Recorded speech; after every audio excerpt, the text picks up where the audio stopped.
Maraming paraan para sa isang negosyo upang magbigay daan para sa isang authentic development para sa bansa. Marami rin paraan para sumuporta ang isang negosyo para sa authentic development. Isang criteria na ito na kailangan ng isang negosyo para maaaring sabihin na ito ay sumusuporta ng authentic development ay kailangan itong tumulong sa tao mismo. Kailangan itong sumagot sa isang problema ng mga tao sa lipunan. Kung ang isang negosyo ay hindi tumutulong para sa lipunan ng bansa, hindi ito magiging authentic development kasi ang definisyon ng isang authentic development ay isang buo na development, na complete development, na maayos ang lipunan, ang economy, ang ekonomidad, lahat ay kompleto. Yun ang definition ng isang authentic development. At kung nawala ang social aspect ng authentic development, hindi na magiging complete, hindi na siya kompleto, hindi na siya maging authentic development. At kailangan ng isang negosyo tumulong sa lipunan kasi yan ang social aspect ng authentic development.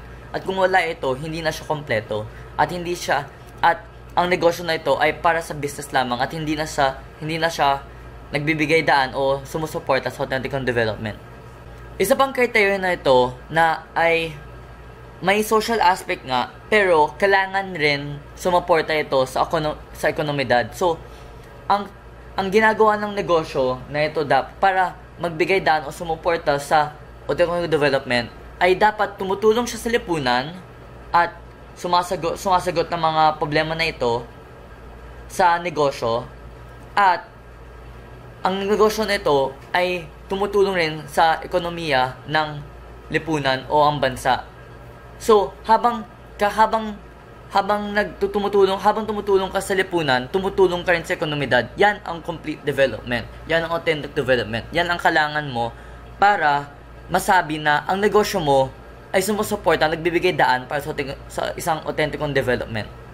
Kailangan ng isang negosyo magawa yung dalawa na yun, masuporta ang ekonomidad at magresulta sa pag-unlad ng ekonomidad, at kailangan nito magresulta sa pag-unlad ng lipunan. Kasi sinasabi nga natin, ang definition ng authentic development ay isang kompletong development. So, kailangan niyang dalawang iunlad ng isang negosyo para masabi natin na itong negosyo ay tunay na nagsusuporta sa isang authentic development. Ang negosyo namin, ang The Fruit Company, ay nagbibigay daan at sumusuporta sa authentic development. Maaari ko itong sabihin dahil sa palagay namin, masasabi namin na ang produkto namin ay tumutulong talaga sa lipunan. Ang produkto namin ay ang ice candy at ang sweet sandwich. Maaari ko itong sabihin na tumutulong ito sa lipunan dahil ang ice candy namin at ang sweet sandwich ay naglalaman ng totoong prutas na nagbibigay ng vitaminas at nutrients na kailangan ng mga tao. Pero para ito ay mas mabenta, ginawa naming mas masarap at ginawa namin innovative way. So, ang ice candy baka sasabihin ninyo na hindi siya healthy at hindi siya maganda sa iyong katawan, sa kayong katawan. Pero masasabi ko na ito nga ay maganda sa katawan kasi ang ginamit lang namin ay totoong prutas, mango at strawberry at gatas lamang. Yun ang ginamit namin at blend lang namin. So, nandun pa rin ang mga nutrients, nandun pa rin ang vitamina. So, pag kinain mo ito, kukuha mo pa rin ang mga vitamina na kailangan mo para mas malusog ka. Kaya, masasabi namin na ang produkto namin o ang negosyo namin ay sumusuporta rin sa authentic development sa ice candy kasi tinutulungan namin ang lipunan na na maging mas malusog. Dahil sa panahon na mga ngayon na mainit, na maraming mga polusyon, kailangan talaga natin mas maging malusog. At sumasagot ito ng problema na yung mga tao ngayon ay hindi gaano kalusog dahil at parating nagkakasakit dahil sa pollution nga, sa kinakain parati.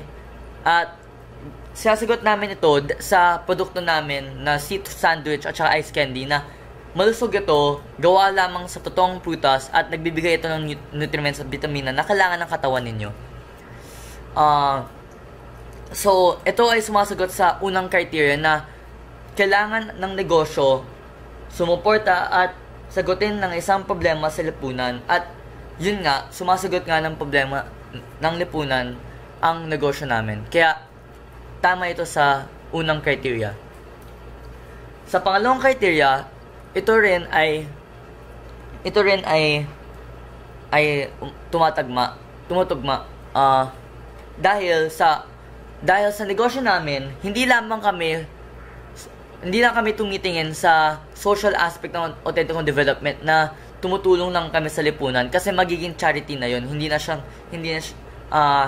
siya business. So kinakailangan niya namin ng isang negosyo tumingin rin sa ekonomidad, na kailangan tumulong kami sa ekonomidad ng isang bansa o lipunan na kailangan pumagreso at umunlad ang ekonomidad at ang lipunan ng isang bansa. Kaya makikita natin sa negosyo namin na ang negosyo namin ay tumutulong sa ekonomidad. Dahil sa negosyo namin,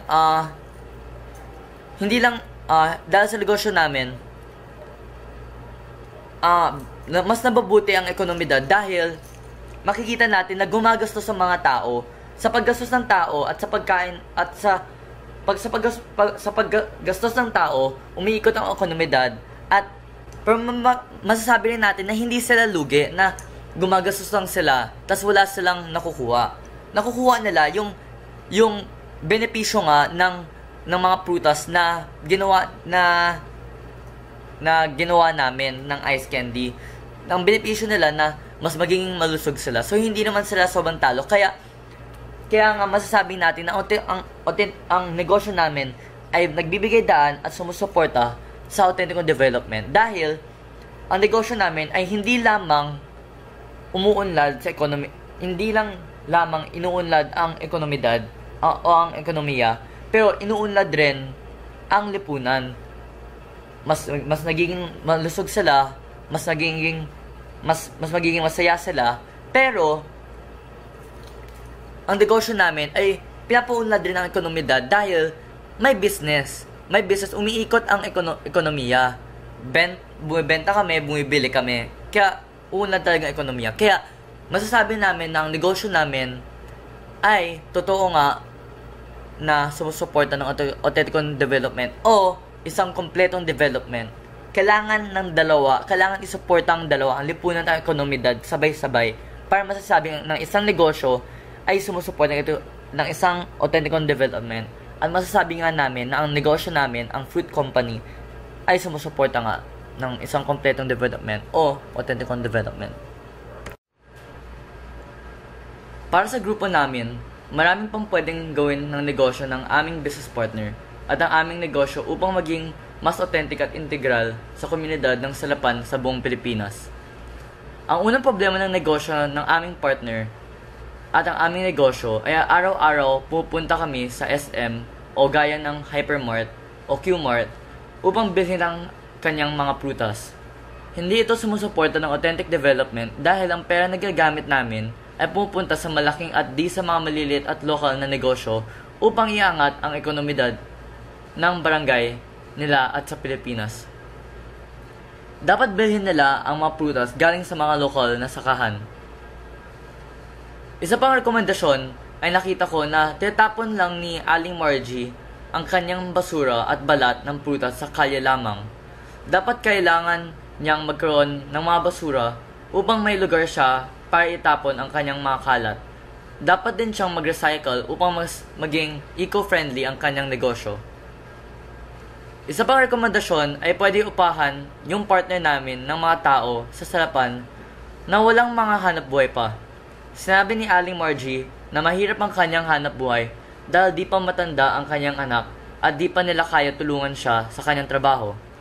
Kaya pwede niyang upahan ng ibang tao sa komunidad dahil magiging mas makatao yung mga tao na may trabaho at tutulong pa ito sa buhay ng tao na iyon.